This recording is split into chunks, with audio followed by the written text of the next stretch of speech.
Hey folks, welcome to DadsDen of Pop Culture. We're going to delve into space today with a review of a great little hard sci-fi series from 1959 called Men into Space, produced by Ziv Television Programs Incorporated. It ran from 59 to 60, 38 episodes, and it starred William Lundigan as Colonel Edward Macaulay. And this here is him from a promotional photo for the show. The series is set in the future, or now technically our past, probably set somewhere between, well, from 75 to 85, because it kind of covers the advancement of the space program of the United States. It kind of projects the U.S. Air Force's proposed space program, so not NASA at this point, including construction of a space station, landing on the moon, moon exploration from permanent bases, and then the ultimate, the first attempts to land men on Mars. Now, despite being set in the 70s or 80s, the show looks like it was set in 1959. The budget was only so big, so they didn't have time to create the future, outside of the U.S. Air Force spacecraft, moon bases, and all that stuff.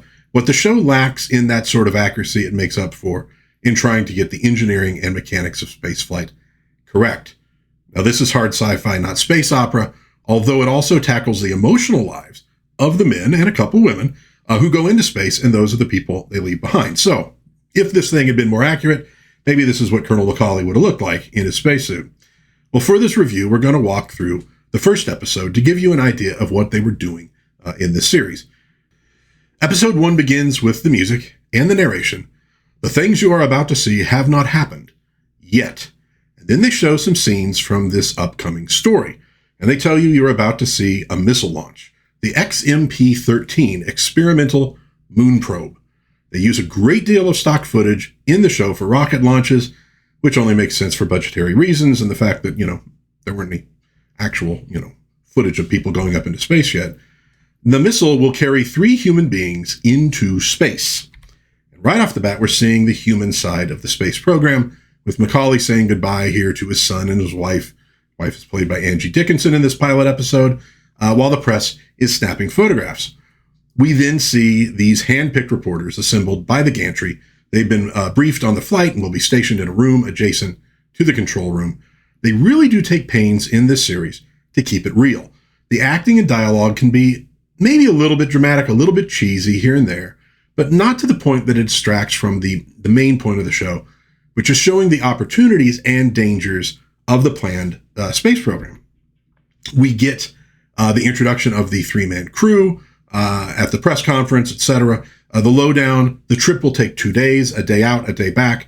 Top speed, 25,000 miles per hour. They will not attempt a landing on the moon. They just don't have the know-how yet. They're asked, are they scared? No comment. Why do this? Because it needs to be done. It's a way of life. Science is a way of life. It's now 1 hour and 15 minutes until the launch. And Dickinson does a great job here as the very worried wife. She doesn't overdo it at all. It looks very real, like a woman who's about to see her husband do something that's never been done before. Well, we get a view of the control room, again, stock footage, which is fine, and then the men heading towards the vessel without the slow motion walking trope that we get from time to time. Now, again, as I said, they aim for accuracy in the show, but the manned space program was mostly just speculation in 1959. The first man into space was Yuri Gagarin in 1961, so a couple years later. He was followed about a month later by Alan Shepard. So this means from a future perspective, some things might look off or maybe even a little bit quaint, but you have to give them a break for the time that they were filming in. Well, we then see them taking the elevator up to the capsule and climbing in. They get into their chairs, close the observation ports, and seal everything up, strap in. Again, not too different, I think, probably from the real thing. We are now 4 minutes from launch at this point. We get lots of shots of the guys in the control room. Some of it is stock footage. But this has become the rule for anything involving space launches on TV and in movies. You got to show the guys in the control room. There's an element of what you might call competence porn in the show. Talented people getting things done, not panicking, at least not most of them. It's that kind of thing. And I had to actually look this up, but while I was actually prepping this whole thing, I'm like, oh, I think that's John Vivian. He starred in Blake Edwards' production, Mr. Lucky, with Ross Martin, which I had just watched not too long ago. So I looked it up. I'm like, oh, it is John Vivian. Okay, great. So anyhow, we finally get liftoff, and they try to simulate what this would be like for the astronauts. Now, once they get into space, we get special effects with models, and they're pretty good for the time. Apparently, the show had a pretty big budget. I think it was about $50,000 per episode, which would be about $500,000 per episode in today's dollars, to try to get those effects right. Once they get past escape velocity, which is a real struggle for the astronauts due to the G-forces, but then things kind of relax a bit. Control checks the tracking stations for whether the second stage of the rocket has released, and they wait to hear from the crew. Tense moments and very well filmed. And that's when the problem arises. The second stage does not release, doesn't drop off, and they're 7 degrees off of planned trajectory. They need their third stage rockets to adjust, but they can't use them until the second stage is released. This is the meat and drink of each episode of Men into Space. It's technical and engineering challenges, sometimes psychological challenges that have to be faced and dealt with. We get a little bit of zero gravity movement in the pilot. Now, in later episodes and later in this episode, they use magnetic boots, so they could walk on, flat surfaces, which also helps keep the budget down, I'm guessing. We do, however, see some movement with small rocket packs also in the series, for lack of a better term, just, little jets of air that they can use to maneuver around when they're working in space. So you do get that kind of stuff. Well, the plan they come up with is for Macaulay to leave the capsule, use a blowtorch to shear off the second booster while the crew inside repairs the damaged circuit. And here's where the magnetic shoes make their first appearance. They explain here how free fall works, because most folks would not have understood that, and maybe don't even to this day.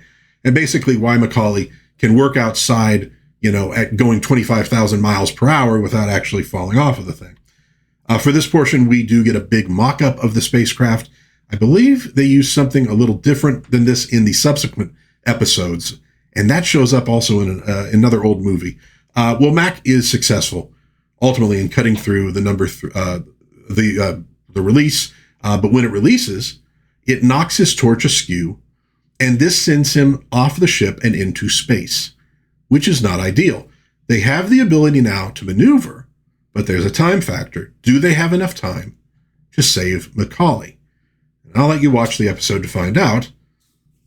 Although, spoiler alert, he's sort of the main character in the series, so you might be able to figure it out. But the main thing is finding out how they do it. That's where the good stuff comes in. The show covers several aspects and phases of this predicted space program. The first episode, paired with the second episode, Moon Landing, kind of covers early moon missions. Life and exploration on the moon are also handled in episodes like First Woman on the Moon, Christmas on the Moon, which is actually a pretty moving episode, Moonquake, A Handful of Hours, really good survival episode, and Caves of the Moon. Space stations and the dangers one can encounter in orbit were covered in the episodes Building a Space Station, Water Tank Rescue, and Tankers in Space. Also notable were episodes like Lunar Secret and Is There Another Civilization, which dealt with the possibility of alien life. Mission to Mars and Flight to the Red Planet show them trying to take the next big step from the moon to Mars. Men into Space was a really great hard sci-fi show for its time. With a pretty big budget for solid special effects, some great realism, and predicting some of the real problems that the space program would face in the future, it was exactly what the country needed to see in 1959. It's very comparable to the Disney special Men and the Moon from 1955, and both were drawn with ideas from the Colliers article that had been published about the coming space program. Werner von Braun was involved with that. I think Chesley Bonestall, who did a lot of that art, I think he had a hand in some of the design work, for the Disney special as well as for this show. The show also got a really nice piece of merchandise out there, a space helmet modeled on the one Macaulay wore in the show. I really would love to have one of those. And great guest stars, Angie Dickinson, who we already saw, but also we get James Best, Roscoe P. Coltrane from Dukes of Hazzard, Whit Bissell, James Coburn, James Drury from The Virginian, Allison Hayes, the Attack of the 50-Foot Woman, Werner Klemperer, Colonel Klink, Gavin MacLeod, Of course, Captain Stubing from the Love Boat, Simon Oakland, Denver Pyle, Uncle Jesse. So we got two actors from the Dukes of Hazzard on this. Robert Reed, William Shallert, Harry Towns, and Robert Vaughn, among others. All in all, it is a very worthwhile show for fans of space exploration and space programs, and of, kind of true life, sort of true life adventure. Maybe especially appropriate, given that we're now heading back to the moon these days, and maybe if Elon Musk gets his way, we're going to be putting things on Mars before you know it. Well, we have things on Mars, but I mean like permanent settlements. Great time, I think, for folks to watch Men into Space and see what folks back in the late 50s, early 60s thought about the space program before a lot of this stuff started to actually come true. I've watched it now through about 3 times. Solid stuff. Again, it's not like, it's not space opera. We're not going to get lasers all over the place. It's about the real challenges and real opportunities of space exploration, trying to sell it to the public, but also making sure the public understood how dangerous this was. Prepare them for maybe some of the problems that are going to arise. Well, let me know in the comments what you think. If you've ever seen this or if you have any questions about it, I'd be happy to answer them here. If you enjoyed this little review, please give it a like, maybe subscribe, maybe share with a friend. It would be very, very cool. But until next time we meet, God bless everybody. Please be kind to one another. Have a little bit of fun out there. Watch Men into Space. And I will see you hopefully again soon in Dad's Den of Pop Culture. Bye-bye.